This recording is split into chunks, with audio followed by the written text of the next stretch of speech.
దయాకర్ గారితో సంపూర్ణంగా సామాజిక ఉద్యమకారులు ఈ రోజు కూడా వాళ్ళు ఎన్నడూ ఎమ్మెల్సీ చూడదు.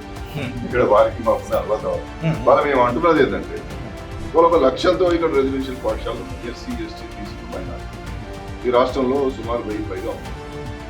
అక్కడ అరకొర వసతులు ఉన్నాయి. ఓనాడు ఆయన నేను మేమందరం మా ప్రొఫెసర్ గారు మేమందరం సంక్షేమ హాస్టల్ చదువుకున్నాడు. పురుగులన్నం నీళ్ళచారని మేమందరం ఉద్యమాలు చేస్తేనే సంక్షేమ హాస్టల్ నుండి రెసిడెన్షియల్ పాఠశాలగా మారింది. ఇవాళ రెసిడెన్షియల్ పాఠశాలగా మారిన తర్వాత కూడా తెలంగాణ రాష్ట్రంలో ఈ మధ్య కాలంలో ఈ ప్రభుత్వం వచ్చిన తర్వాత ఎంతమంది మరణించినారో దయాకర్ గారిని చెప్పమండి. దానికి కారణం ఏంటి? విషాహారం తినడం ఏంటి? తేలు గుట్టి మరణించడం ఏంటి? పాములు గుట్టి మరణించడం ఏంటి? అంటే మా పేద వర్గాల బిడ్డలకు ఏమి సెక్యూరిటీ భద్రత లేదా? జీవన భద్రత లేదా? మా తల్లిదండ్రులు మమ్మల్ని అందరినీ మా పిల్లలందరినీ అక్కడ పోయి చదువుకొని గొప్పగా వర్ధిల్లుతారంటే మా పిల్లలు రోజుకొకరు పిట్టల్లా మరణిస్తున్నారు. దానికి ప్రభుత్వం నుండి ఏమాత్రం బాధ్యత లేదు. సంక్షేమ మంత్రి గారు నా మిత్రుడే, మా అడ్డూరు లక్ష్మణ్ కుమారే, మా పున్న ప్రభాకర్ గారు ఉన్నాడు, మా దయాన ఎమ్మెల్సీ ఉన్నాడు.